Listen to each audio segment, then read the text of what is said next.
Olá pessoal do sexto ano, tudo bem com vocês? Então pessoal, dando continuidade às nossas aulas, assim como foi visto na nossa teleaula agora há pouco, né? Onde nós falamos um pouco sobre divisão, eu estou trazendo essa breve videoaula explicando um pouco mais sobre o que é a divisão.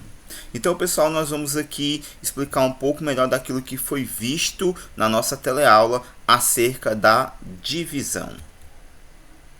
Então, pessoal, como nós vimos na teleaula, existem algumas ideias que são associadas à divisão. Assim como nós vimos lá na multiplicação, na aula passada, que existem algumas ideias que nós podemos associar à multiplicação, da mesma forma, existem algumas ideias que nós podemos associar à divisão. E algumas delas são repartir igualmente, ou seja, quando eu tenho uma determinada quantidade e quero repartir aquela quantidade de forma igual, onde todo mundo receba a mesma quantidade. E aí tem esse exemplo aqui, ó. Um pai de família quer repartir igualmente, olha só a palavra, galerinha, igualmente, 84 balas entre as 6 crianças que frequentam sua casa. Com quantas balas cada criança ficará? Galera, primeiro nós vamos armar a nossa divisão, e eu vou falar um pouquinho mais na frente sobre isso aqui, o algoritmo da divisão. 84 dividido por 6. Então nós começamos a dividir, ó. 8, dá para dividir por 6? Nós sabemos que não dá. Então 8 dividido por 6 dá aproximadamente 1. 6 vezes 1 dá 6. Quando eu colocar o 6 para cá, 8 menos 6 vai sobrar 2. Esse 2 aqui já é a sobra do 8 menos os 6.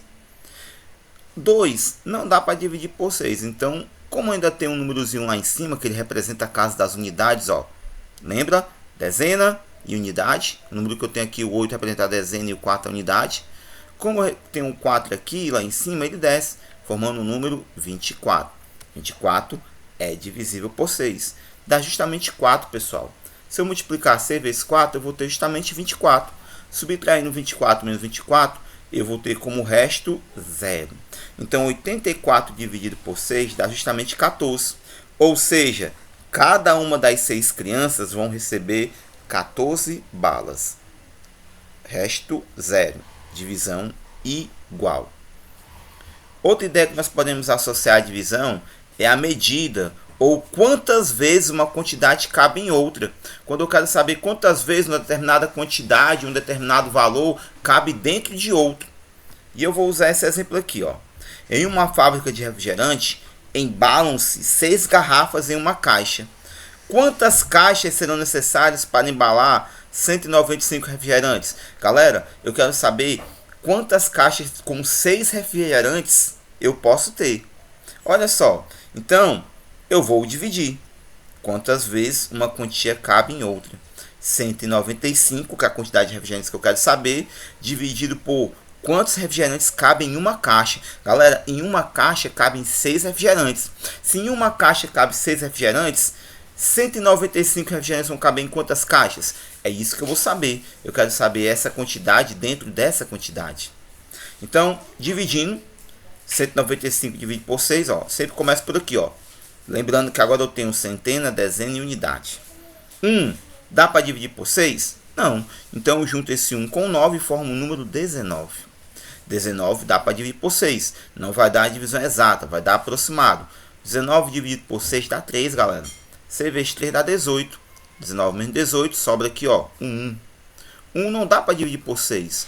Só que eu ainda tenho um númerozinho lá em cima, ó, que está na casa das unidades, é o 5. Eu desço ele. E quando eu desço ele, eu formo o número 15. 15 dá para dividir por 6. Não dá aproximado.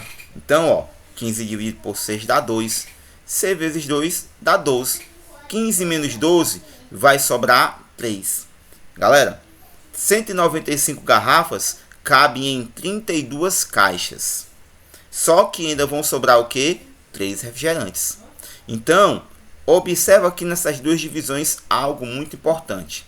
Além delas representarem essas ideias que nós podemos associar à divisão, repartir em partes iguais, saber quantas vezes um valor cabe dentro do outro, aqui eu tenho 2 exemplos de divisões.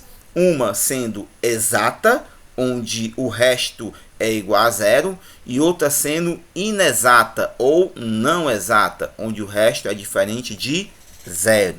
Então, pessoal, quando nós estamos dividindo, nós vamos nos deparar com esses 2 casos. Divisões exatas e divisões não exatas. A divisão exata é quando o resto é igual a zero, como foi aqui, ó. E a divisão não exata é quando o resto é não igual a zero, é diferente de zero, ó. No caso aqui o resto foi 3, é diferente de zero, então essa divisão é não exata, ok? E o algoritmo da divisão. O algoritmo da divisão, galera, esse aqui, ó, é o que nós usamos para fazer a divisão que nós costumeiramente fazemos, né? Tradicionalmente fazemos, ó.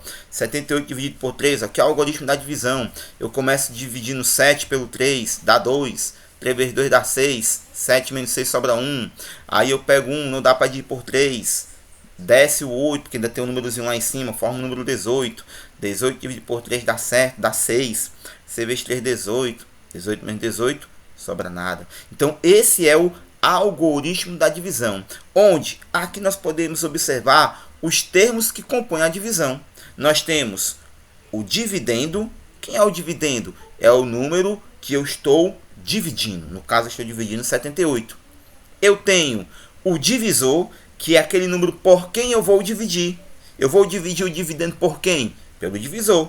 E no caso aqui o divisor é 3. Eu tenho o quociente, olha só, galera, quociente. O quociente nada mais é do que o resultado da minha divisão. E aqui eu descobri que 78 dividido por 3 dá justamente 26. E para finalizar, eu tenho o resto.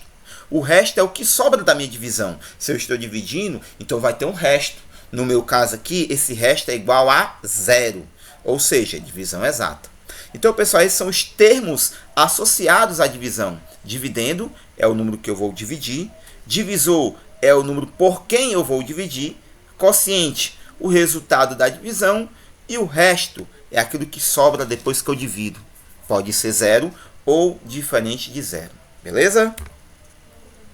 E aí, galera, nós temos uma relação muito importante na divisão, chamada de relação fundamental da divisão. Olha só. Aqui está o nosso algoritmo da divisão, né? Nós temos o dividendo, nós temos o divisor, nós temos o quociente, nós temos o resto. Lembra? Dzinho maior de dividendo, D minúsculo de divisor, quociente resultado de divisão e o R aqui representa o resto da divisão, que sobra. E aí nós pegamos esse exemplo aqui, ó. 190 dividido por 7. Galera, 190 dividido por 7 dá 27 e sobra como resto 1.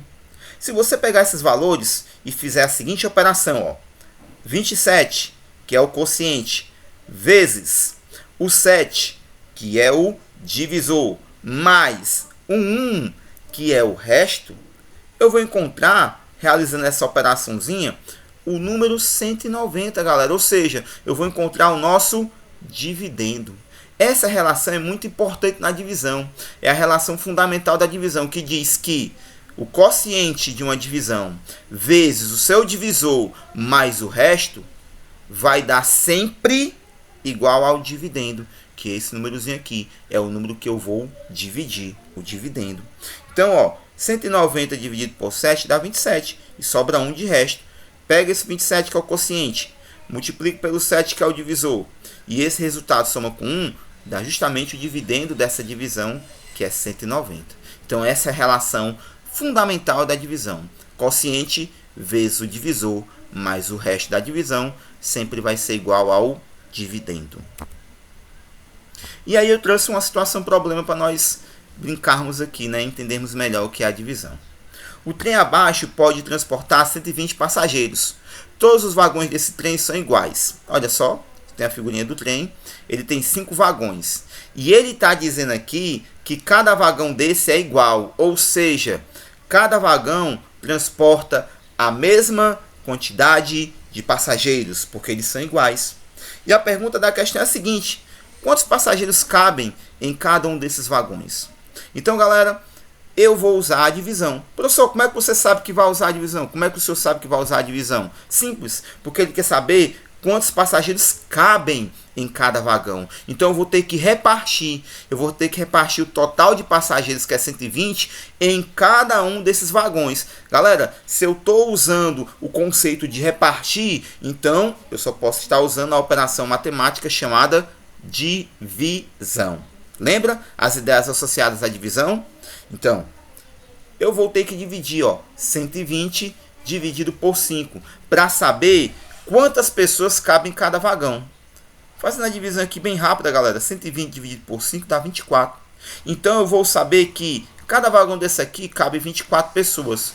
E para nós confirmarmos a nossa continha, é só fazer o seguinte, ó. Cada vagão não cabe 24 pessoas. Aqui cabe no primeiro vagão 24, no segundo vagão 24, no terceiro vagão 24, no quarto vagão 24, no quinto vagão também 24 pessoas. Se eu somar a quantidade de pessoas de cada vagão, que é igual 24, 24, mais 24, mais 24, mais 24, mais 24, eu vou ter justamente 120 passageiros. Ou seja, eu vou ter o total de passageiros que o trem está transportando. Beleza? Viu como é simples? Mas, galera, se você ainda tiver alguma dúvida, você pode estar entrando em contato comigo através do meu WhatsApp. Além dessa aula sobre divisão, eu também vou estar colocando lá uma aula que nós já tivemos sobre critérios de divisibilidade e números primos, que também foram assuntos que nós vimos na nossa teleaula, tá bom? Então, bons estudos a todos. Qualquer dúvida, mais uma vez, pode entrar em contato comigo e até mais. Valeu, galera. Tchau.